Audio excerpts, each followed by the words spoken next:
দর্শক বন্ধু, ওং নমো ভগবতে বাসুদেবায় নমঃ। প্রত্যেক দর্শক বৃন্দদের শুভ কামনা জানিয়ে আমি আমার ব্লগটা শুরু করছি। প্রত্যেকে ভালো থাকো, সুস্থ থাকো, এই কামনা করি। আজকে বলবো গীতার 18টি নামের মাহাত্ম্য। গীতার 18 নামের মাহাত্ম্যটা শ্রবণ করলেও অনেক পুণ্য ফল লাভ হবে। গীতা সকলের পড়ার সময় হয় না, যে যতটুকু পারো কানে শ্রবণ করো। আজকাল অনেক রকম সুবিধা এসে গেছে। যাই হোক, গীতা পড়তে পারো আর না পারো, শ্রবণ করতে পারো আর না পারো, দুবেলা তিনবেলা গীতার এই 18টা নাম পড়ো, তাহলে গীতার অনেক ফল মানে পড়ার ফল পেয়ে যাবে অনেকটাই। তাই অবশ্যই বলবো আজকে গীতার এই 18টা নামের মাহাত্ম্য। 18 নাম এবং 18টা নাম: গঙ্গা, গীতা, সাবিত্রী, সীতা, সত্যা, প্রতিব্রতা, ব্রহ্মাবলী, ব্রহ্মাবিদ্যা, ত্রিসন্ধ্যা, মুক্তিগেহিনী, অর্ধমাত্রা, চিদানন্দা, ভবগ্নি, ভান্তিনাশিনী, বেদত্রয়ী, পরানন্দা, তথার্থ জ্ঞান মঞ্জরি। গীতার এই 18টি নাম প্রতিদিন সকাল, দুপুর, সন্ধ্যা, রাত্রিরে জপ করা উচিত। অবশ্যই এই 18টি নাম মুখস্থ করে নিয়ে জপ করো বা শ্রবণ করো। মোবাইল চালিয়ে স্বয়ং শ্রীকৃষ্ণকে লাভ করতে পারবে। তাহলে আজকে আমি বলবো এই গীতার 18টি নামের মাহাত্ম্য বা অর্থ আমি এখন বলবো। একটি কথা আরো বলবো যে এই ভগবত গীতার কি এবং কেন আমরা ভগবত গীতা পড়ি। কোন গুরুজন, বন্দী, আত্মীয়, অনাথের কথা শুনলে আমাদের সর্বপ্রথম এটাই প্রশ্ন যে ভগবত গীতা আসলে কি এবং কেনই বা পড়ব, এর ফলই বা কি, মাহাত্ম্যই বা কি। এই প্রশ্নের উত্তর আমি সমস্তটাই দিতে চলেছি। তাহলে ভগবত গীতা প্রথমেই বলবো কেন পড়বে। বর্তমান সময়ে প্রতিটি মানুষ অজ্ঞানতায় আবদ্ধ।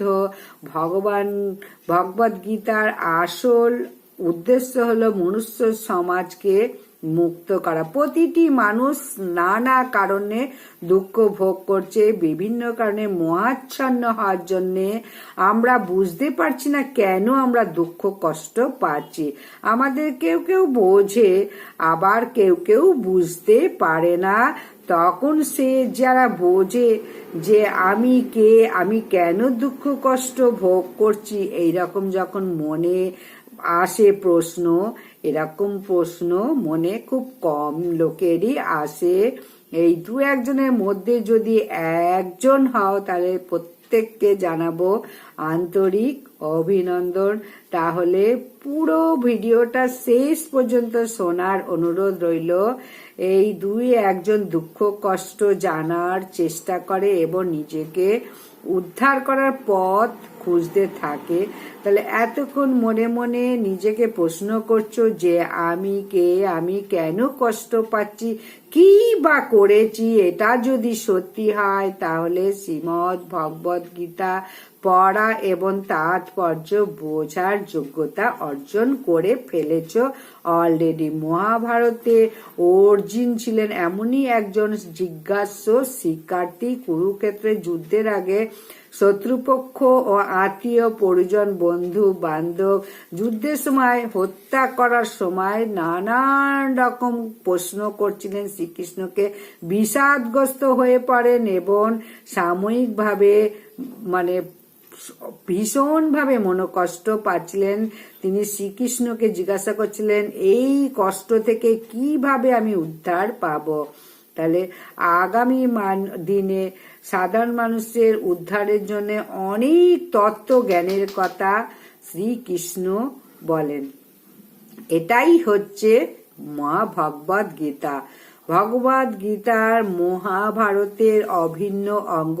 গীতার উপদেশ মহাভারতে অন্তর্ভুক্ত।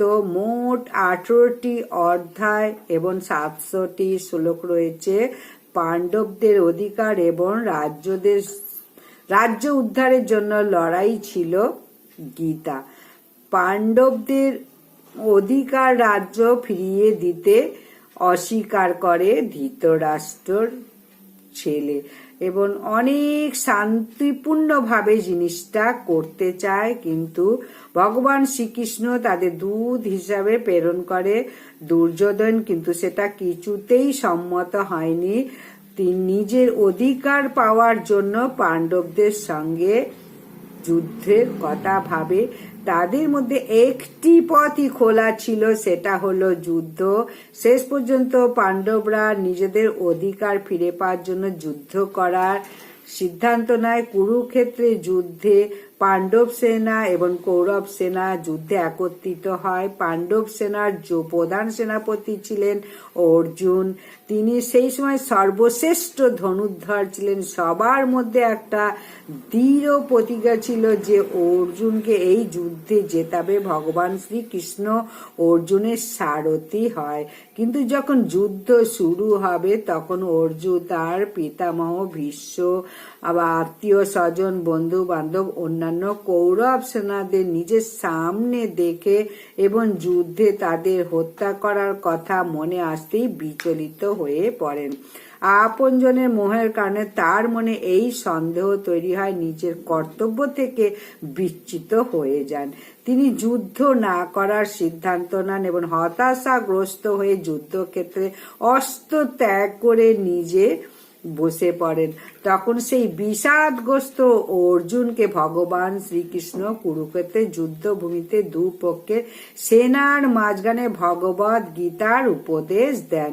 তিনি অর্জুনকে আত্মার অমরতা, শরীরের বিলীনতা, নিষ্কাম কর্ম, কর্তব্য, কর্মফল, ত্যাগ, যোগ, ব্রহ্ম জ্ঞান, অবতরণের সিদ্ধান্ত, ভগবত ভক্তি, স্বধর্ম, প্রাকৃতিক গুণ, ক্ষেত্র অক্ষেত্র জ্ঞান, মনকে বশ করার উপায়, 3 জ্ঞান, সত্য, রজ, তম তথা এই 3 গুণের নিজেদের মধ্যে ক্রিয়ার ফল, আসুরিক ও দৈবিক স্বভাব, দৃঢ় প্রতিজ্ঞ ব্যক্তি, ইচ্ছা, ক্রোধ এবং লোভ, এই 3 গুণ নিয়ন্ত্রণে রাখার ভাবনার সাগর থেকে নিজেকে সরিয়ে রাখা, পরম গতি প্রকৃতি সম্পর্কে ভগবান অর্জুনকে বলেন। তিনি অর্জুনকে বিরাট রূপ দর্শন করান এবং রক্ষা করার এবং সকল পাপ থেকে মুক্ত করার আশ্বাস দেন শ্রীকৃষ্ণ। গীতার উপদেশ শোনার পর অর্জুনের বিষাদ, সমস্ত মোহ, সন্দেহ সমাপ্ত হয়। তার কর্তব্যপরায়ণ ভাবনা পুনরায় জেগে ওঠে এবং তিনি নিষ্কাম ভাবে যুদ্ধ করতে প্রস্তুত হন। তিনি সেই ধর্ম যুদ্ধ করেন, কৌরবদের পরাজিত করেন এবং নিজের দাদা যুধিষ্ঠিরকে তার অধিকার ফিরিয়ে দেন।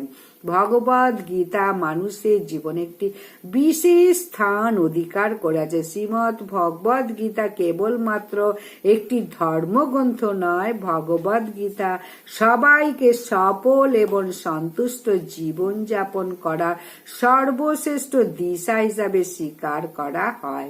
গীতার আধ্যাত্মিকতার সাথে সাথে দর্শন শাস্ত্র আছে। এতে মানব জীবনের সকল সমস্যার সমাধান আছে। বিশ্বের সকল মহান উপদেশ শাস্ত্রের মধ্যে গীতা একমাত্র শাস্ত্র যা যুদ্ধের ময়দানে দেওয়া হয়েছে। ভগবদ গীতায় বলা আছে যে আমাদের বাইরের শত্রুর সঙ্গে যুদ্ধ করলে হবে না, যুদ্ধ করতে হবে ভিতরের শত্রুর সঙ্গে। যখন কোনো মানুষ তার কর্তব্য সম্পূর্ণ করতে পারে না, তখন ভগবদ গীতা সমস্ত কর্তব্য বোধকে জাগ্রত করে এবং তার সমস্ত সন্দেহ অজ্ঞতা দূর করে জীবন আধ্যাত্ম ও মুক্তি সঠিক পথ দেখায়। জীবনে আমাদের অনেক শত্রু আছে। সেই শত্রু শুধুমাত্র বাইরে পার্থিব জগতে নয়, আমাদের মধ্যেও আছে, আমাদের মনে আছে, আমাদের শরীরে আছে। সঠিক পথ এবং মুক্তির জন্য এই শত্রুদের নিয়ন্ত্রণ, বিজয় পাওয়ার মুখ্য উদ্দেশ্য। শ্রীমদ্ ভগবদ গীতায় মুক্তির জন্য 4 4টি পথ দেখানো হয়েছে। জ্ঞানের পথ, 2 কর্মের পথ, 3 ধ্যানের পথ, 4 ভক্তির পথ। হিন্দু দর্শনে এই 4টি পথকে মুক্তির পথ ভাবা হয়। বিশ্বের সমস্ত ধার্মিক উপদেশের মধ্যে ভগবদ গীতার উপদেশই একমাত্র মুক্তির পথ বলা হচ্ছে। উপরন্তু 4টির মধ্যে যে কোনো একটি পথকে বেছে নেওয়ার স্বাধীনতা দেয়। তাহলে মোটামুটি ভগবদ গীতা কি সেটাও জানিয়ে দিলাম। এবার গীতার 18টি মাহাত্ম্য বলবো। 1 নম্বর হচ্ছে গঙ্গা। গঙ্গা যেমন আমাদের স্নান পবিত্র করে, গীতা পাঠও আমাদের মনকে পবিত্র করে, এই জন্য এর নাম গীতা। 2 নম্বর হচ্ছে গীতা। গাঁথা গীত থেকে, শ্রীকৃষ্ণের গাঁথা গীত থেকে এটা উৎপত্তি। এটা ভারতের মানে আছে। সাবিত্রী, গীতাকে পতিব্রতা স্ত্রীর সঙ্গে তুলনা করা হয়েছে। আসলে স্বামীর ভালোবাসার পাত্র, আর এই পতি বলা হচ্ছে শ্রীকৃষ্ণকে, অর্থাৎ গীতা শ্রীকৃষ্ণের যেমন ভালোবাসা, এই পাঠকও তার প্রিয়। 4 নম্বর হচ্ছে সীতা। দেবী সীতা যেমন পবিত্র অক্ষয়, সেরকম গীতার পবিত্র অক্ষয়। শত অসুর দানব যেই ছুঁয়ে দেখ, অপবিত্র করার চেষ্টা করো, গীতা কখনো পবিত্র নষ্ট হয় না। 5 নম্বর হচ্ছে সত্তা। পরম সত্য পরমেশ্বরের কথা বলা হয়েছে দেখে গীতার আরেক নাম সত্তা। 6 নম্বর পতিব্রতা। পতিব্রতা বলতে ভগবানের প্রতি আনুগত থাকা। একমাত্র ভগবান সকলের প্রতি, আমরা সকলেই তার পত্নী। 7 নম্বর হচ্ছে ব্রহ্মা বলি। ব্রহ্ম শক্তির পরিচয় এই গীতা। 8 নম্বর হচ্ছে ব্রহ্মবিদ্যা। পরম ব্রহ্মের জ্ঞান হচ্ছে এই গীতা। 9 নম্বর হচ্ছে ত্রিসন্ধ্যা। গীতা পাঠের মুহূর্ত সন্ধ্যা বন্দনের সমান পবিত্র বলে এর আরেক নাম ত্রিসন্ধ্যা। 10 নম্বর মুক্তি জ্ঞানী। মুক্তি ও মুখ্যের পথ দেখায় বলে গীতার আরেক নাম মুক্তি জ্ঞানী। 11 নাম অর্ধমাত্রা। ভগবানের অর্ধেক মাত্রা ফুটে ওঠে বলে এর নাম অর্ধমাত্রা। 12 নম্বর চিদানন্দা। চিত্তকে আনন্দ দেয় বলে এর নাম গীতা। 13 নম্বর ভবগ্নি। ভব অর্থাৎ বস্তু, মায়ার জগৎ, ঘ্ন অর্থাৎ ধ্বংস করা। ভব যোগ ঘ যোগ দি, ভবগ্নি অর্থাৎ যার অর্থ বস্তু জগৎ মায়াকে ধ্বংস করে। 14 নম্বর ভ্রান্তি নাশিনী। ঈশ্বরকে খোঁজার পথে সকল ভ্রান্তি নাশকারিণী। 15 নম্বর বেদত্রয়ী। ঋক সাম যজু আদুই বেদের সার কথা। 16 নম্বর পরানন্দা। পাঠকালে পাঠককে ও শ্রবণের শ্রোতাকে পরম আনন্দ দেয় বলে এর নাম পরানন্দা। তথার্থ। সকল শাস্ত্রে যে তথ্য আলোচনা হচ্ছে তার সরল অর্থ হচ্ছে গীতা। 18 নম্বর হচ্ছে সর্বশেষ। গীতার নাম জ্ঞান মঞ্জুরি। প্রতিটা শব্দ যেন ফুলের মঞ্জুরির মতো জ্ঞান, তাই এই গীতার নাম জ্ঞান মঞ্জুরি। তাহলে আজকের মতো এখানেই শেষ করলাম। আশা করি প্রত্যেকের ভালো লেগেছে।